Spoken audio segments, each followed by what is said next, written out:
Welcome back, and I want to thank you for taking time to listen to this video. I hope you're having a nice summer vacation and that you're getting ready to celebrate 4th of July with your family and friends. For me, it's hard to believe it's already July.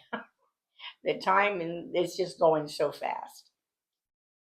Today's message is going to hopefully bring to some a good reason to wait. I know if you're anything like me, you hate to wait, let alone have to endure it for a week, maybe maximum a month. But what about the times when you've been waiting for prolonged periods of time and you want so desperately to hear an answer, get an answer, or fix the problem that you're in for a long time, for the long run? One thing we all know is we hate to wait. It's in our DNA not to want to wait. And that waiting can seem like a prison sentence. And if you're a believer, praying for an answer to resolve a problem can make you doubt that God is even listening to you, and you feel that your prayers are just hitting the ceiling and they're not going any further. And when that happens, we usually start setting the wheel in motion to resolve the problem ourselves, which is exactly what our enemy, Satan, wants us to do. He wants us to just fix our own problems, when in fact, 9 times out of 10, we can't. That's why it's a problem. We circumnavigate God's timing. We want it now. And God's, a lot of times, He's using the situation to grow us, to teach us how to not give up. And it's teaching us character and getting rid of maybe some flaws in the way that we think, too. There's a lot of things that we don't see that's taking place in the process of waiting. And one thing I've learned, well, I'm going to keep on. When we have a need or a matter that comes to us and we are caught off guard, we panic and we rush to get the answer or to get it fixed. But the Bible is full of warnings to not just jump into anything without understanding the how or whys, but to wait. The very thing none of us want to ever do. We need to step back, try to calm down, and think logically, and not just react to the situation. Reacting to anything spur of the moment turns out usually to be a disaster. And I'm sure most everyone listening to this message right now knows exactly what I'm talking about. And our enemy, Satan, is very aware of the reaction that most of us have, and he uses it to dig us deeper into an already bad situation. And we know that I talk about warfare, and warfare isn't a single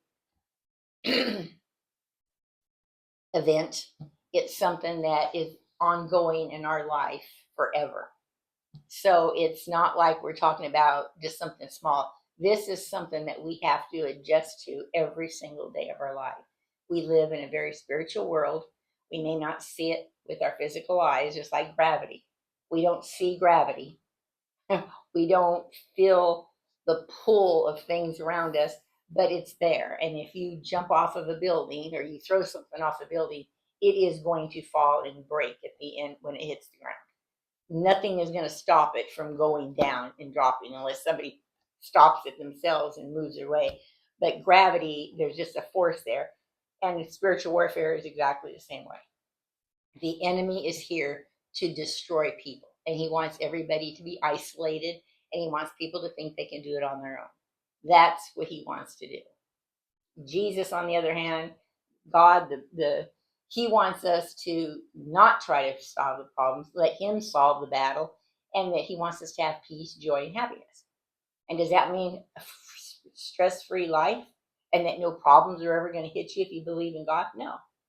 But it does give you the comfort to know that he is in it with you and that you are not in it alone. And God can do anything. We can't. So when you finally get to that level in life with your faith, that you truly believe and know that God is in control of whatever is going on around us or in us, it just frees you up because you know you don't have to do it by yourself. Because 9 times out of 10, we can't. So that's the lie of Satan, that we can take care of it, but we can't. If we could, we wouldn't be having the problem. It's that really kind of simple. But we think that we are a God to ourselves and that we can handle and take care of everything, and we can't. And I think the Lord allows certain things in our life, not that He does it, but He allows them to show us just how out of control we really are, and to look to Him, to depend on Him and know that He is in control and He can fix the problem for sure, because He's got all the power in the world. Remember, Satan is always watching for the critical moment to pounce on you. There's a book in the Old Testament, is Job, and I've talked about this before. It's probably the oldest book in the Bible, and it's kind of it's in the beginning, kind of in the middle of the Old Testament. And Job was a man that was a great man. He did everything right, and God blessed him immensely. And I guess I'm going to read this. Now there was a day when the sons of God came to present themselves before the Lord, and Satan also came among them. And the Lord said to Satan, he said, "Where do you come from?" And Satan said, "From going to and fro on the earth, and from walking back and forth on it." So I guess there was a time when God would meet with the people and talk to them. And Satan decided to come. He's a created being also. He's one of the archangels. He came and it surprised God, like, "Why are you here? And where did you come from? How'd you get here?" He knew, but he wanted to hear him say it. So that is letting us know that Satan roams around the world on this earth, and he's looking for someone to devour. And that's what we always have to remember in the back of our mind. No matter how great life's going, you have an enemy, and he is out to destroy your joy, peace, and happiness, and destroy you if you believe in God. He doesn't want you to believe and have the faith in God. And in 1 Peter 5:8, which I'm sure you're all familiar with this verse, your adversary, the devil, prowls around like a roaring lion seeking someone to devour. So these are two scriptures that I pulled out, one's in the Old Testament, one's in the New Testament, to let you know that Satan is real and he's alive and he is out to attack us. And the biggest thing about spiritual warfare is being aware of that, because it's in our life every single day. This one scripture I just read, 1 Peter 5:8, is one I learned early on with my studies about warfare, and I learned to memorize it, because he is always trying to cause us problems, pain, or chaos. You learn early on in this. It's when you learn early on, it's not if Satan's going to attack you, it's when and how he's going to set the trap for you today, and through who is he going to use. Because just like the Lord uses people, you have pastors, ministers, Satan has his demonic demons that go out in the world and work for people too. God works through people, and so does Satan. That's all we have in this world is people. And that's why it's a spiritual battle. You don't see it. And Christ is the perfect example of spiritual warfare. He did nothing wrong ever. He healed people. He brought them. Jesus did nothing. He saved us all. He died on the cross for all of us to be free and to come be able to have salvation and go to heaven. And people hated him and they crucified him, and he did nothing wrong ever. But that's the warfare.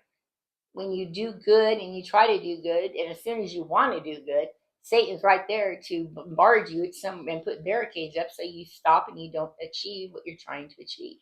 He does not want to lose one of his own. And if you don't accept Christ, you are one of Satan's, not that you're a demon, I don't mean it like that, but he can use you because you have no faith. He usually leaves you alone. But as soon as you start to know about warfare and the keys of like waiting, then you have a target on your back, because he does not want you to succeed in that. I don't mean to sound so defensive or negative, but over so many years, I learned the truth on how to recognize and move forward before and after an attack. Because you can tell when something's going to start happening. You can just kind of feel it in your spirit. And one of the biggest lessons that I learned was to be aware. Once I started to be aware of how the enemy operated, then it got a little easier. Not that it was easy, but I was not so hit. It from blindsided of what was going to happen, although I still do. But I had to be aware. I had to learn to stop, think about the situation I'm in. How did I get into that situation? And pray about how I could overcome what was up against me. These are all steps that take a little bit of time. You just can't react because your first reaction is to strike back. And you don't really even know what you're striking back at. You just know that somebody said something or some situation arose and you're trying to defend yourself. It took years for me to finally learn all of these little things. It didn't happen overnight. But as I kept going through the same trials, mine was relationships, I started to realize, you know what, this might not be the thing for me. Maybe relationships are not my forte right now in life. But I started to understand that because all I kept doing was make a bad situation worse. I had so much pain and shame, and then I went around and I got into another relationship and it didn't end well. So Satan had me on his will, because as much, and I was studying and learning the Bible. I mean, I was sitting here teaching other people, and I was still in a part of a trap of Satan because I didn't see it. And that's the part. He makes you not see things. And I'm trying here, and the Bible taught me that there's a way to see it so that you don't just keep falling into the same pit. Learning how to wait for the right timing and action may seem useless. But when you learn that waiting has a great reward, and it doesn't mean sitting back doing nothing, like, oh, I'm going to just sit back and let God take care of it. No. But what it does mean is that you're learning a way to respond to a situation that could either make or break you or somebody else. When you're waiting for an answer, what you're really doing, if you believe in God, you're waiting for you're expecting him to have a good outcome for the situation you're in. So waiting is actually waiting with expectancy, because you know you can't do it, but you know God can. And over the years of trusting God, you start to learn, I can't do this in my power, but I know God can. And that's why it says the battle is the Lord's, because it is his battle. It's a spiritual battle, and it takes time sometimes for God to get everybody in the right spot in the changing of modes, people's attitudes. I mean, some people might have to leave a situation and a new one come in, but God had, like a job. Let's say you have a real bad boss, and it's hard for you to go to work, but yet you have to go to work. And the Lord knows you're going through a struggle, and you don't even want to go to work. But sometimes you might have to endure that for maybe 2 or 3 months, but all of a sudden, that person miraculously either moved out of the state, or his wife got a different job, or whatever the case might be. But God has to remove and have time to set the stage for you to get out of the problem. And that's where waiting is so crucial to problems. And we need to look at waiting like, I used to hate waiting. I still don't like waiting. But at least now I know that when something's out of my control, I know God's got, and he will let it work out good. And he does. David once in the Bible, when he was in the Psalms, he wrote, I would have lost hope had I not believed I would have seen my blessing come in the land of the living. God wants us to wait because there's so much better for us. And we only can see what's right in front of us right now, but God knows the beginning to the end. So we might be stuck right here today, June 28th, but he knows that on September 28th, you're going to have the freedom. So when you think about that, waiting for 2 or 3 months, it takes away that desire to want to hurry up and get it done. You just have to make the best and learn by what you're learning through the system of waiting, which is really patience, perseverance, not to give up. You're learning a lot, and he's building your character on top of everything else. But you just stand firm and you go, okay, I'm not gonna give up. I'm not gonna keep trying to dig myself deeper in a hole. I'm just gonna trust God.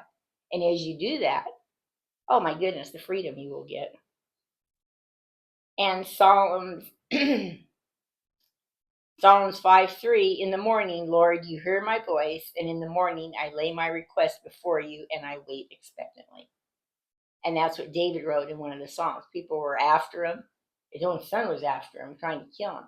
But he had a lot of adversity, and he did things on his own. I mean, he had a man killed. He had an affair with her, and she got pregnant. So David wasn't this perfect saint, But yet he learned that he asked God, and he knows God heard his prayer, and he waited expectantly for God. That's in Psalms 5:3. And also the last page of this study, you can print it. You'll have all the verses that I say. There are so many promises to us about waiting, but most of us just bypass them because as soon as we see the word wait, we all know what we do. We ignore it and we move on with our own plans to resolve the issue. Just human nature. No one wants to wait. I mean, try to be at a signal and let this red light turn green. You got people honking at you within seconds. I mean, we live in a world that's just so fast paced anymore that waiting is like, oh no, we're not going to do this. And that's why we have so many problems. Even in our own self, we have problems because I get myself nervous sometimes when I'm in a hurry. I mean, isn't that ridiculous? No one's here around. I get irritated at myself. We do not need to ignore problems, but we do need to stop and ask the Lord, what should I do? Please help me. And he will. We are not left alone to battle our problems. We have someone who can and does know how to fix them so that they are resolved once and for all, and that they are the Lord's. And once we believe that and know that, does it mean that we go through it smiling? No. But it takes a load off of us knowing that somebody that really has the power to take care of it, you don't have to worry. It's just like if Elon Musk was your father and you got in a car accident and you needed to get a new car quick. You could go to your dad and say, hey, Dad, I need 25 grand to get a car. No problem. He just gives you the money. That's God. In reality, that's what God is. You go to him with the problem, he can fix it. It may not be the way you thought it should be fixed. It may not be in the timing that you thought it should be fixed, but God can resolve it. As quick as Elon Musk can grab out 25,000, God can fix your problem that fast too. But he wants you to learn in the process so that you become strong and you're able to ward off some of these battles that you're on your own in strength and don't even let them affect you. Like I remember when I was younger, if I broke a nail when I was in my 20s, oh, that ruined my day, or it could ruin 3 days if I didn't have it put back on.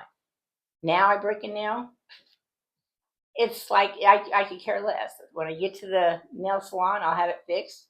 If it takes me a couple of days, if it takes me a week, I don't care. It's not a heart or a haircut. My hair was cut short or not right, I would be mad for 2 weeks. Now I go, well, it'll grow out. Age and time makes things that seem so important right now, or things that really get you.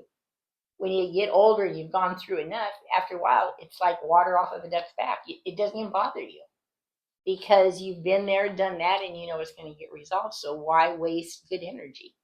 And your energy, you only have so much energy in a day, and being upset and fretting about things and being mad and angry, it just drains your energy and you get exhausted. And then the enemy really can get you because you're tired.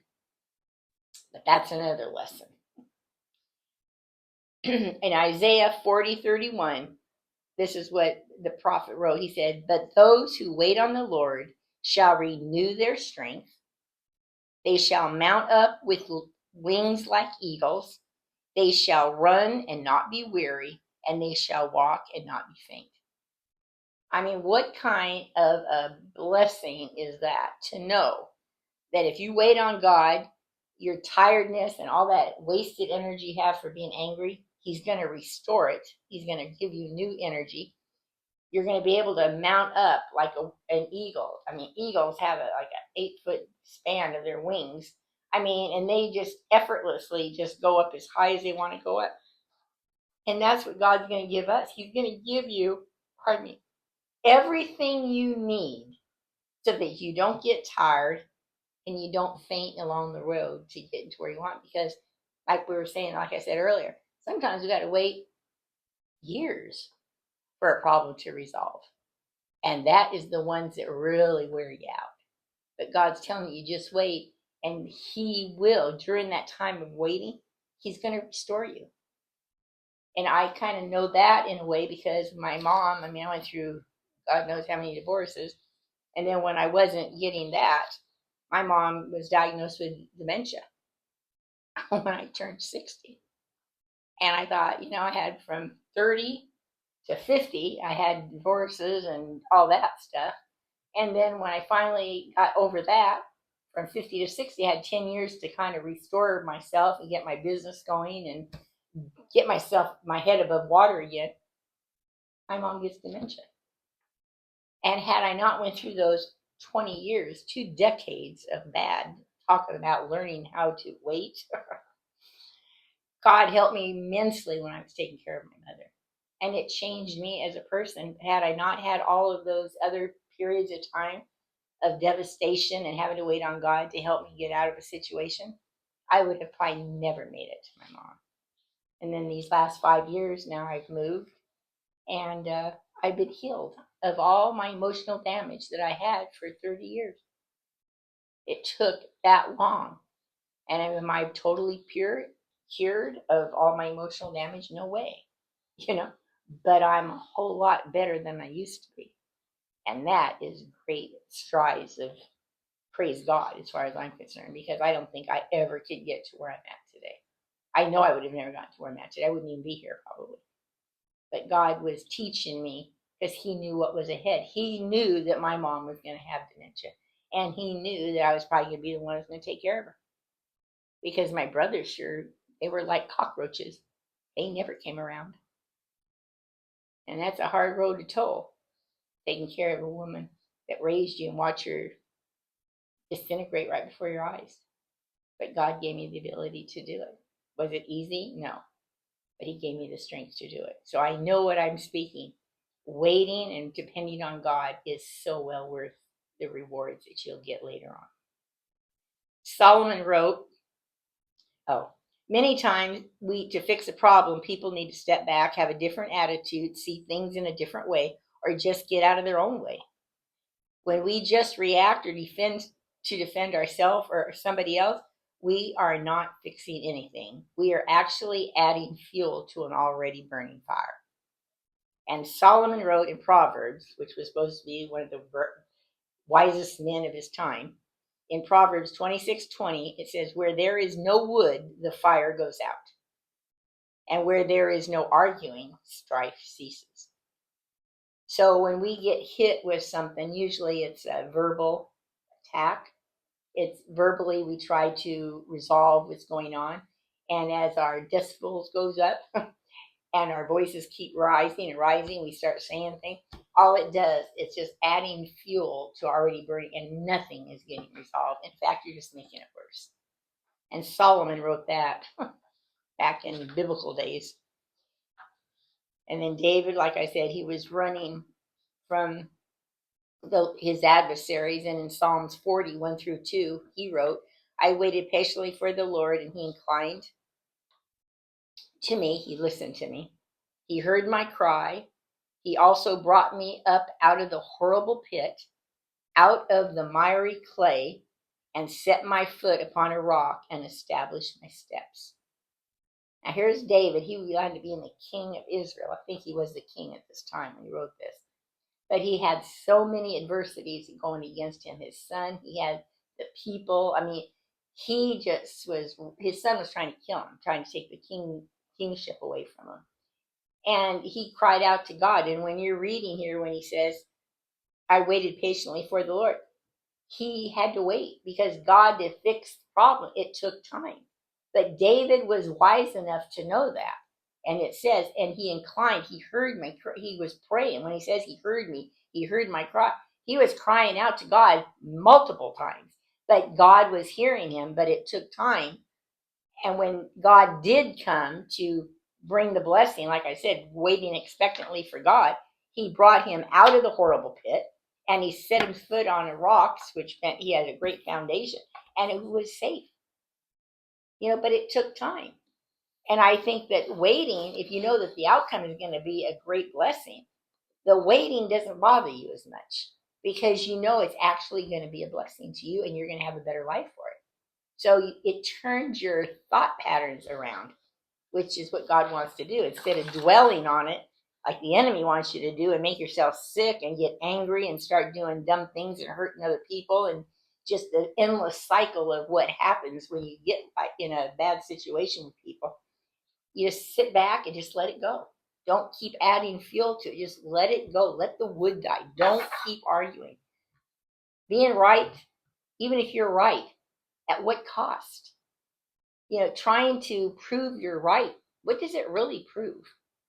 It probably ruined a relationship, and you're right. So what did you gain by being right? That's something that we need to. And trust me, this was a hard one for me to swallow because I was always right in my mind. I was always right, and I was going to prove the world wrong. And I did that for the vast majority of my life until I hit 60. When I took care of my mom, I started realizing, well, I don't know nothing. What I thought I knew, I didn't even know that. So now I say, I don't know anything, but here's what I've learned, and go with it with that, because just we don't know everything. None of us do, but God does. When we learn how to trust the Lord and talk with Him during our daily life every day, just like, thank you, Lord, for this parking lot, or thank you, Lord, that work went well today and that person was sick, or, I didn't have to deal with them today, whatever the case might be. Or you buy a little lottery ticket maybe and you win a couple hundred extra. I mean, little things, those are like little, I call little rewards that God gives us during the day. Or if you want to wake up and it's kind of warm and it's breezy outside and you can go take a walk and it's not 100 degrees. I know that since I moved to Texas. You appreciate the coolness. I never thought about appreciating coolness. I do now. But when you do that, that's you're growing your faith and you're trusting in Him. You learn to expect that His intervention to help you, and you will begin to depend upon Him and the way that He operates to address your random problems. So things are not as bad as you think they are. The enemy wants you to dwell on them and make a molehill into a mountain. But God just says no. Say to this mountain, fall into the ocean, and if you believe with your mind and heart and soul that what you're asking is going to happen, it will happen. But like I said, it's in God's timing, not ours. And His timing and our timing is a world of difference. And in John 8:31-32, then Jesus said to those who believed in Him, if you abide in my word and are my disciples, you're my disciples indeed, and you shall know the truth, and the truth shall set you free. When you start to realize, when He said, if you listen to my words, that's the Bible, reading the scriptures, knowing what's in this Bible. Like I said, you've gotten a few verses here, that putting wood in the fire. Once you know, like, what a great visual that is, that if there's a fire in your fireplace at wintertime, you have to keep putting wood in it to keep it going. So when you're arguing or something comes up that you can't take care of, why keep putting more wood into that? Just leave it alone. Let it go out. Quit arguing. Let it rest. So that when you learn this is like when you abide in His word. When you learn that, it helps you to navigate life and not spurt off and react immediately. You can sit back and go, yeah, I've been there, done that. I'm not going to do that today, because when you start to do that, that's what sets you free. And Jesus, the Bible is full of verses to help you. I hope there's some here today that you're getting that will help you to defuse an escalating problem or argument. You don't need to have sleepless nights worrying about what if or coulds or should haves. You can have peace in the midst of the storm. And Jesus said in John 14:27, peace I leave with you. My peace I give you too. Not as the world gives do I give you, but let not your heart be troubled, neither let it be afraid. In the world, you're always afraid. You're troubled all the time. Jesus's peace is peace. You can put it to rest. Does it mean that it's gone and you forget about it? No. But you put it on a shelf that God is working on this, as well as yourself. You're working on it in a different way. You're working on it to just trust God. God's working it to be okay for you. And in Romans 8:28, which isn't going to be on the sheet, but Romans 8:28 says, God uses all things together for good to those who are called according to His purpose. So no matter what you encounter, once you believe in Jesus, called a born again or being saved, whatever you want to call it, when you accept Him into your heart, you are His child, and all of these promises are for you. All of them. Waiting on the Lord may sound so antiquated or ridiculous, but it's the only true way of winning any situation. We try to buck the system. We forget the old. Forget the old ways of doing things. I mean, my daughter, she's 40, and she says, "Oh, Mom, that was back in your day." Yeah, 35 years before she was born. Yeah, that's the way we did things. But you know what? It didn't change anything. It's still the way it has to be done. I mean, you might have new technology, but the bottom line is it still takes a certain way to get things done. Time. It takes time. When you go to bake something, you have to bake it in the oven. You can put it in microwave, quick go to the store buy, but it's not going to taste the same as home baked cookies that take time. I heard an adage one time: we live in a microwave world, but we have a crock pot God. And I thought that was a great analogy. We want everything in a moment, and God is still a crock pot. You know, you got to let it cook all day and simmer before you're going to get your meal. You know, and there's nothing wrong with that. But in society, we think that is the worst thing in the world, that we're wasting time. When in reality, you're really gaining time, and you're not being stressed out in your heart and your body. You're adding years to your life. We try to buck the system, forget the old way of doing things, but we live in a time that daily growing technology. We have daily growing technology. I mean, every day you can listen to say, "Oh, we discovered this or that," and but it's a growing technology, and now we have AI. People are programming a machine to give us our answers. That is leaving out. But the truth is that no artificial intelligence knowledge will ever be able to see within the hearts and minds of people and their motives behind what they're doing. A machine does not have emotions. Artificial intelligence is just that, artificial. Look up the word artificial. When people say AI, what a great thing we're walking into, and what technology. Oh my, it's going to be the ruination of our world. Because the human element, human contact, human experience, human everything is irrelevant in our world today. And that, I mean, anybody that even can think, I believe in a teenager can see the wrongs and the things that can happen with that kind of a thought. And I am not against new technology. Please don't misunderstand what I'm saying here. But I am totally against putting things out in this world without studying, and there's so much that needs to be done with it. Wisdom is learned and taught, and there has to be an absolute foundation of truth to build on that. And that is what's missing in our world. They call the Bible antiquated. They call it hate speech. We live in an antichrist society anymore. They just don't even believe in anything. People don't want to believe in anything.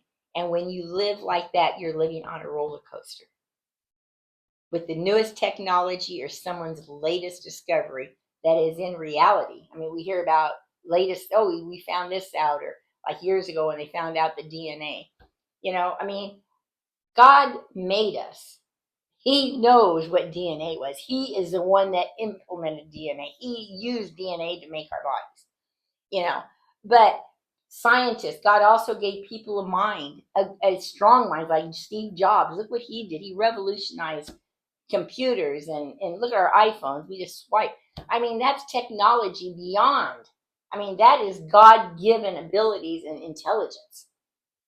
But it's not to dismiss God. It actually should be, look what God gave me, to the mind that he gave me to be able to figure this out, to make our life a little bit more simpler, or a little more, have an edge on stuff. But no, we take God totally out and think that God is irrelevant, that we don't need a God, and you can look at our world and see where that's taken us. The world system works day and night to disprove the facts of creation and a creator. They continually try to prove that there is a better way, and it's only because the narrative of our world today is to believe that new truths will be revealed through machines programmed by people.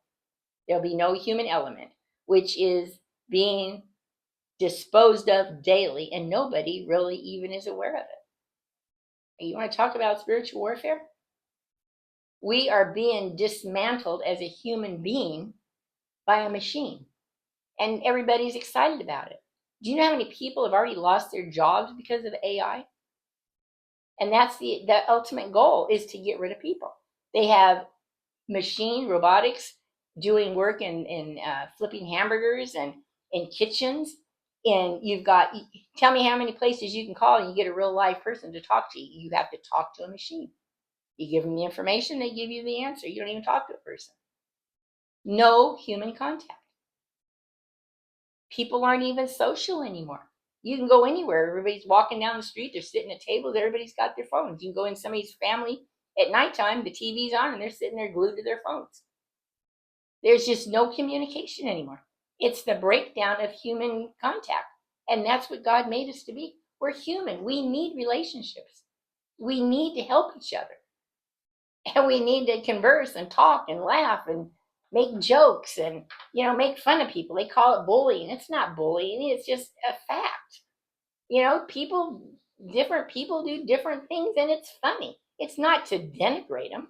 It's comedy. Back in my day, oh my God, if you're my age, I'm 75, anybody knew what All in the Family was, or the Jeffersons, oh my gosh, they wouldn't even be on TV today. Talk about a bigot, but it was all in fun. It wasn't to denigrate people. And there was the people that played the parts, they didn't feel like they were being denigrated.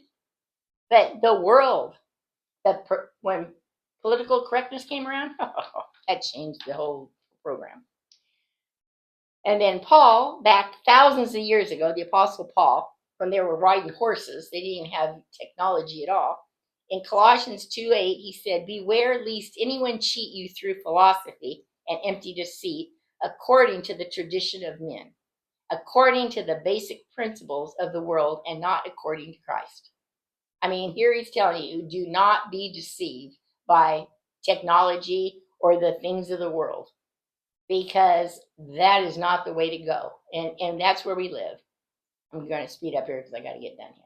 God has always known the dynamics of DNA, cells, the mind, how it operates. He designed it all. We scientists today can't even figure out of all the billions of people in the world, why aren't two people looking alike? That's a simple, relatively simple little thing. They can figure out how DNA was put together, but they can't figure out how come no two people look alike, and how come another one has our fingerprints. Out of all the billions of people, everybody has a different fingerprint. Now that, to me, would be elementary. That should be an easy thing to figure out. They can't. They can't even figure out the common cold. But yet, we know it all, but the simplest little things, and people don't think about that. But God is the one that made it all. And if he's revealing to people certain things, it's because he's allowing them to see it. Not because they are the brain, they became a God. The Lord has given some people a mind and the ability to discover his complexities of creation and the world, but they were always meant to to point to the Creator. The Lord loves us and wants us to wait on him to resolve our answers. When we can seek his truth and depend upon his action and answers for our situations, we will have everything we could ever desire. And it won't ever change or be altered because of some new technology. God is in control. You have an enemy. Wait for God to help you resolve the issues and see where you are. I hope that this lesson today helped you a little bit. I know it encouraged me, and I was doing it because sometimes we forget, Left to ourselves, we think we are really something, when in reality, if you just face the facts that without God, we really aren't anything. And that doesn't mean that God loves us and he cherishes us, and he wants us to be everything he has. He wants us to be happy, joyful, and get along and just live life like it should be. And I hope that's what you get away with this today. You walk away with that with this today. And until the next time, I'll see you later.